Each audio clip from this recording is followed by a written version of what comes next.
வணக்கம். செல்வகுமாரின் நீண்டகால வானிலை ஆய்வறிக்கை 2025-26 2 ஆண்டுகளும் மழைப்பொழிவு வெப்பம் எப்படி இருக்கும், எல்னினோ அச்சுறுத்தல் எப்படிப்பட்ட மழைப்பொழிவை கொடுக்கும், வறட்சியா வெள்ளமா எப்படிப்பட்ட வானிலை அமைய போகிறது என்பதை பார்ப்போம். அதிகாரப்பூர்வ வானிலை அறிக்கைக்கும் இந்திய வானிலை ஆராய்ச்சித்துறை அறிக்கையை பார்க்கப்போம். நான் ஒரு வெப்பநிலை கடல் வெப்ப படம் இன்னைக்கு இல்ல, தொடர்ந்து அனுப்பிட்டே இருக்கேன். அந்த கடல் வெப்ப படத்தை பாருங்க. இந்திய பெருங்கடல் வெப்பமும் பசிபிக் பெருங்கடல் வெப்பமும் கிட்டத்தட்ட சமமா இருக்கு. ஆனால் பசிபிக் பெருங்கடல் என்பது ஆழ மிகுந்த பகுதி, பரப்பில் மிகுந்த பகுதி. மத்திய பசிபிக் பெருங்கடல் வரைக்கும் வெப்பம் இருந்திருக்கு. ஏன் கிழக்கு பசிபிக் பெருங்கடல் அமெரிக்க பக்கமும் வெப்பம் இருந்திருக்கு. அது ஒட்டுமொத்த பசிபிக் பெருங்கடல் வெப்பம் இருந்திருக்கு. இதனால அமெரிக்கா பக்கம் வெப்பம் உயர்வு மட்டும் நடக்கல, மத்திய பசிபிக் பெருங்கடல் மேற்கு பசிபிக் பெருங்கடலும் வெப்பம் இருந்திருக்கு. அடுத்தடுத்த புயல்கள் ஜப்பானை போய் தாக்கிட்டு இருக்கு. சீனாவையும் ஜப்பானையும் தாக்கி கடுமையான வெள்ளப்பெருக்கு, மூச்சு விட முடியாத அளவிற்கு பாதிப்பு ஏற்படுத்தி கொண்டே இருக்கு. ஜப்பானுக்கு இன்னுமே இருக்கு.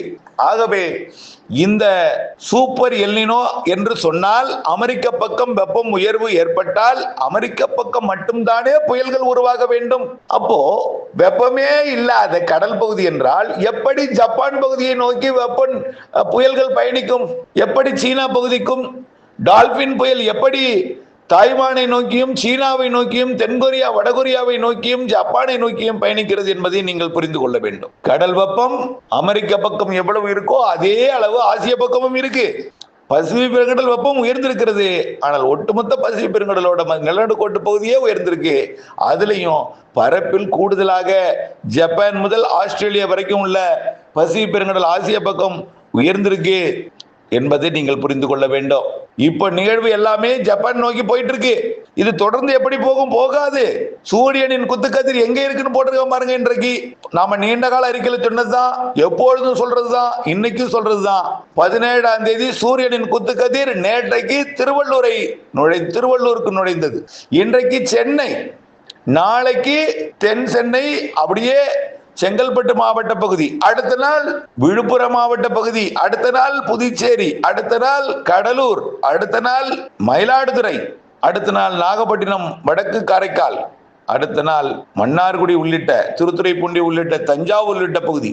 ஆகஸ்ட் 25ஆம் தேதி நிழல் இல்லாத நாள் என்று சொல்லக்கூடிய சூரியனின் குத்துக்கதிர் டெல்டாவிலே விழக்கூடிய நாள் 25ஆம் தேதி.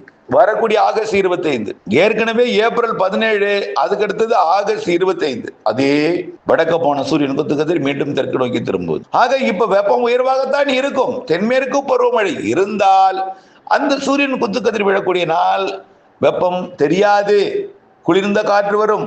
இப்போ இந்த சூரியன் குத்துக்கதிர் தமிழ்நாட்டில் விழப்போகிற காரணத்தினாலே, வெப்பம் அதிகரித்திருக்கிற காரணத்தினாலே, காற்று லேசாகி மேலே போய் காற்று சுழற்சி ஏற்பட்டு மாலை இரவு இடிமழை பொழிவை தீவிரப்படுத்த போகிறது என்று சொல்லிக் கொண்டிருக்கிறோம். நாளை, அது இன்றைக்கும் மழை உண்டு. நாளை பாருங்க, நாளை சென்னை, திருவள்ளூர், செங்கல்பட்டு, விழுப்புரம், புதுச்சேரி, கடலூர், மயிலாடுதுறை, நாகப்பட்டினம், காரைக்கால், அப்படியே நாகப்பட்டினம் வடக்கு, காரைக்கால், திருவாரூர் வடக்கு, தஞ்சாவூர் வடக்கு, அரியலூர், பெரம்பலூர், கடலூர், கள்ளக்குறிச்சி, விழுப்புரம், திருவண்ணாமலை, திருப்பத்தூர், வேலூர், ராணிப்பேட்டை, அதுலயும் குறிப்பா கடலோரம் சென்னை முதல் நாகப்பட்டினம், சென்னை இடைப்பட்ட பகுதியில் நாளை கனமழையே இருக்கும். இப்படி வெப்பசலன இடிமழை பொழிவும் பகலிலே வெயில் கொஞ்சம் அதிகமாகவும் இருக்கும். கேரளாவிலும் வெப்பச்சலனத்தினுடைய தென்மேற்கு பருவமழை பொழியும். வங்கக்கடல்ல நிகழ்வு உருவாகி உள்ளே போகும் பொழுது தெற்கு காற்று நுழையும். இதனால எளிதிலே தெற்கு காற்று நுழையும் பொழுது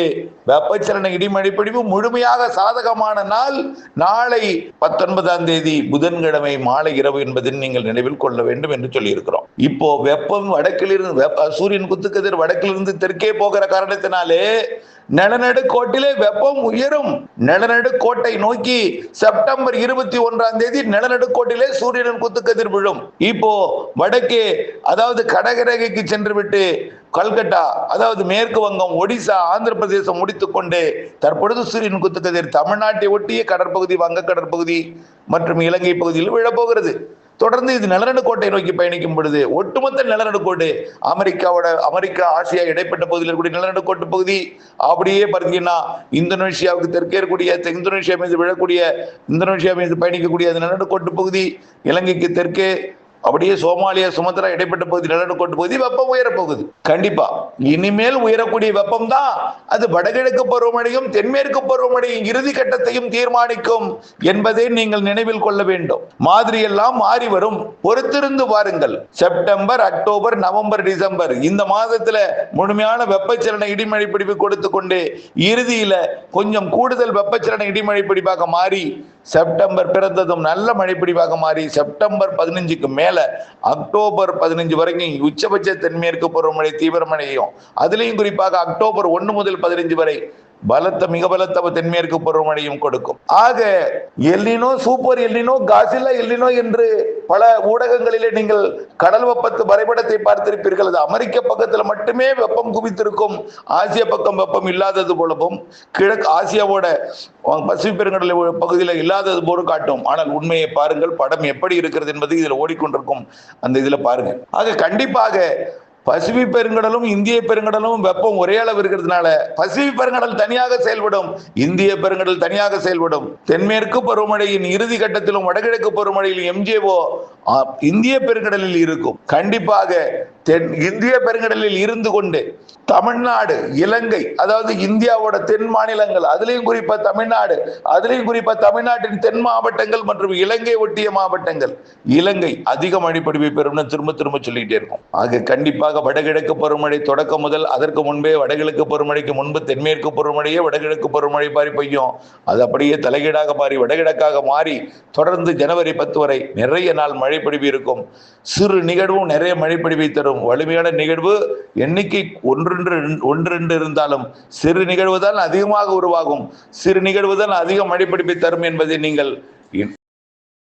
ஆக வடகிழக்கு பருவமழை சிறு சிறு நிகழ்வே அதிக மழை தரும். நல்லா புரிஞ்சுங்க. மயிலாடுதுறை மாவட்டத்தில் கடந்த சில ஆண்டுகளுக்கு முன்பு சிறு நிகழ்வு தான் சில மணி நேரங்களிலே ஊரை மூழ்கடித்தது. தென் மாவட்டங்களுக்கு வெள்ளப்பெருக்கு ஏற்படுத்திய நாலுமுக்கு ஊத்து, காக்காட்சி போன்ற பகுதிகளிலே தூத்துக்குடி மாவட்ட வெள்ளப்பெருக்கை சிறு நிகழ்வு தான் அதிக வெள்ளப்பெருக்கு. அதே போலதான் அதாவது 2015 சென்னை வெள்ளம் அடுத்தடுத்து 2 வெள்ளம் நம்ம அப்பவே வானிலை அறிக்கை கொடுத்தோம், SMS வாயிலாக கொடுத்தோம். அப்போ 2015 அப்பவே சிறு நிகழ்வு இலங்கைக்கு கிழக்கே திரிகோணமலை அருகே நீடித்துக் கொண்டிருந்த சிறு நிகழ்வு தான் அப்படியே சென்னை வழியாக சிறு காற்றை சுழன்று ஈர்த்து தமிழ்நாட்டின் உள் மாவட்டங்கள் வழியாக, டெல்டா மாவட்டங்கள் வழியாக, தென் மாவட்டங்கள் வழியாக இலங்கைக்கு வழியாக ஈர்த்தது. இதன் காரணமாகத்தான் காற்று நுழையும் இடம் இரு காற்று இணைவு என்பது சென்னையில் அமைந்தது, டெல்டாவில் அமைந்தது. அனைத்து டெல்டா வடகடலோரம் அமைந்து அதிக மழைப்பொழிவை கொடுத்தது. இந்த ஆண்டும் அதே போல சிறு நிகழ்வு அதிக மழைப்பொழிவை தரும்.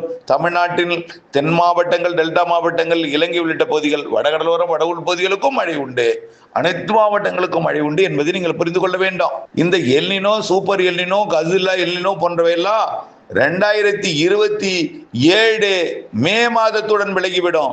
ஆகவே வருது டிசம்பர்ல உச்சபட்சம், நவம்பர்ல ரொம்ப அதிகமா இருக்கும்னு உலக வானிலை ஆய்வு நிறுவனம் சொல்லிக்கொண்டே இருக்கிறார்கள். செப்டம்பர் ரொம்ப அதிகமா இருக்கும். செப்டம்பர் 21ஆம் தேதி சூரியன் குத்துக்கதிர் வர்ற நாள்னால கொஞ்சம் வெப்பம் உயரும். இதெல்லாம் நாம ஏற்கனவே அனுபவப்பட்ட ஒன்றுதான். அதே போலதான் இதுவும் கடந்து போகும். ஆனால் வடகிழக்கு பருவமழை அதிகம் அதை சேமித்தால் அடுத்த ஆண்டு கோடையில் கொஞ்சம் வெப்பம் அதிகமா தான் இருக்கும். ஏனென்றால் அப்பதான் எல்னினோ என்பது அப்பதான் முழுமையா இருக்கும். அப்போ கோடையில காற்று கொஞ்சம் திசை மாறி இருக்கும். கடலிலிருந்து வரக்கூடிய காற்றும் நீராவி காற்று, சூடு காற்றா வரும். இட்லி பானையிலிருந்து புட்டை வைக்கும் பொழுது அல்லது குக்கர்ல இருந்து வரக்கூடிய விசில், அந்த நீர் இருந்தாலும் அந்த நீர் சூடு நீராக இருக்கும். அதனால புழுக்கமான வியர்வையையும், புழுக்கமான ஒரு வானிலையும், புழுக்கமான ஒரு வெயிலையும் கொடுக்கும். ஆகவே கோடை கொஞ்சம் வெப்பம் அதிகம்தான். அதற்கு நாம் முன்கூட்டியே மழை நீரை சேகரித்து வைத்துக் கொள்வோம். ஆனால் அது மே மாத இறுதியோட இந்த எல்னினோ என்கின்ற பேச்செல்லாம் ஓடோடி விடும்.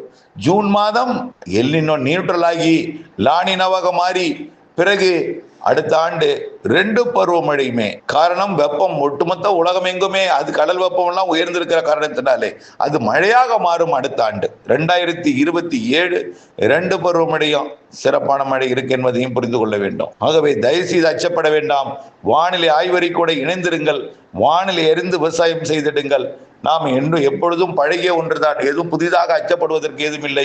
பொறுத்திருந்து பாருங்கள், புரிய பெறும் என்பதை அன்போடு கேட்டுக்கொள்கிறேன். நன்றி.